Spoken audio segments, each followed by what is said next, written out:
حدیث بتاتا ہوں، صحیح بخاری میں یہ حدیث موجود ہے کہ مولا علی رضی اللہ تعالیٰ عنہ علیہ السلام جب امیر المومنین بنے تو ظاہر ہے انہوں نے دارالخلافہ کوفے میں شفٹ کر لیا تھا. تو آپ کی عادت تھی کہ آپ ظہر سے لے کے مغرب تک نمازوں کے اوقات کے لیے مصلی پہ آتے تھے، اس کے بعد ممبر پہ چڑھ کے لوگوں کو مسائل سکھایا کرتے تھے دین کے. ایون لوگ تابعین آ کے وضو کا طریقہ بھی سیکھا کرتے تھے، بالکل بیسک چیزیں بھی. تو مولا علی علیہ السلام نے ایک دن وہ اپنے مسائل ظہر کے بعد بیان کر رہے تھے، اس دوران وضو کر کے بتایا لوگوں کو، وضو کا طریقہ سکھایا.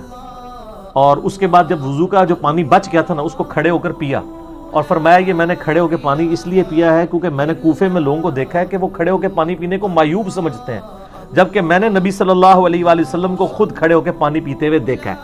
اچھا وہ سر زمزم نہیں تھا. اس میں بھی مولویوں نے پخ چھوڑ دی. انہوں نے کہا جی وضو کا بچا ہوا کھڑے ہو کے پی سکتے ہیں، عام حالت میں نہیں پی سکتے. یہ گورے کو جب بتائیں گے نا تو وہ تو آپ کے اوپر ہنسے گا، آپ کا مرید تو چپ کر جائے گا، وہ مجھے کہا یہ کون سا طریقہ ہے بھائی، پانی تو پانی ہے.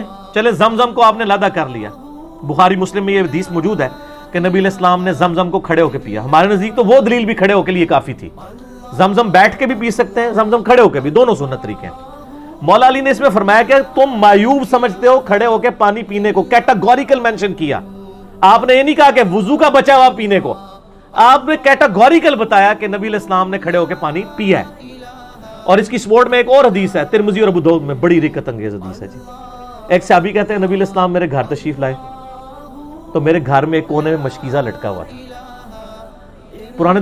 پرانے زمانے میں مشکیزوں میں پانی سٹور کرتے تھے، اس کے آگے انہوں نے 2-3 اس کے منہ بھی بنائے ہوتے تھے. اچھا تو کہتے ہیں نبی علیہ السلام نے وہ منہ پکڑ کے ایک تو اس میں سے پانی یوں کر کے پیا. کہتے ہیں میں حضور کو دیکھ رہا تھا. اس صحابی کا نام ہے کبشہ رضی اللہ تعالیٰ عنہ علیہ السلام. کہتے ہیں میں نے نظر رکھی ہوئی تھی، جیسے حضور فارغ ہوئے وہ میں نے منہ کا حصہ کاٹ کے اپنے پاس تبرکن رکھ لیا. مشکیزے کا منہ کاٹ کے انہوں نے تبرکن رکھ لیا کہ نبی علیہ السلام نے اس سے پانی پیا تھا. یہ ترمذی اور ابو داؤد کے اندر حدیث موجود ہے. اس میں بھی الفاظ ہے کہ نبی علیہ السلام نے کھڑے ہو کر مشکیزے سے پانی پیا. اس میں تو زمزم ہے ہی نہیں ہے، تو نبی علیہ السلام خود کھڑے ہو کے پی لیتے تھے. پھر جامعہ ترمذی اور ابو داؤد کے اندر حدیث موجود ہے کہ نبی علیہ السلام کے زمانے میں عبداللہ بن عمر کہتے ہیں ہم کھڑے ہو کے کھانا بھی کھاتے تھے اور پانی بھی پیتے تھے آپ کے سامنے. اور یہ وہ تابعین کو بتا رہے ہیں، کیونکہ جب کوئی بتاتا ہے کہ اس زمانے میں تو اس کا مطلب ہے کوئی ناسخ و منسوخ والا چکر ہی نہیں ہے.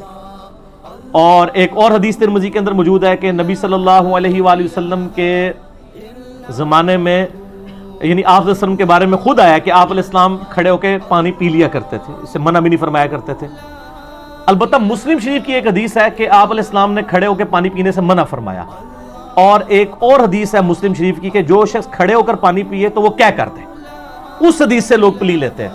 تو وہ حدیث منسوخ ہے. اسی لیے مشکات میں آپ یہ دیکھیں گے حدیثیں ساری کٹھی ہیں، اس کے بعد وہ منسوخی والی حدیث ہے. یہ حدیث منسوخ ہے، آج کی ڈیٹ میں یہ منسوخ ہو چکا ہے. یعنی نبی علیہ السلام کا جو منع فرمانا تھا وہ منسوخ ہے. آپ نے خود کر کے بتایا، صحابہ کرام نے، عام صحابہ نہیں، امیر المومنین سیدنا علی نے، حضرت ابو بکر عمر عثمان تک بھی اگر کوئی حدیث چھپی ہوئی تھی تو حضرت علی کو تو پتہ ہی ہوگی نا، وہ تو ساروں کے ساتھ رہے. مولا علی نے اگر صحیح بخاری میں آتا ہے کھڑے ہو کے پانی پیا ہے تو پھر بات تو کلیئر ہوگی کہ کھڑے ہو کے پانی پینا اور کھانا کھانا یہ سنت ہے، یہ خلاف سنت نہیں، کافروں کا طریقہ نہیں ہے.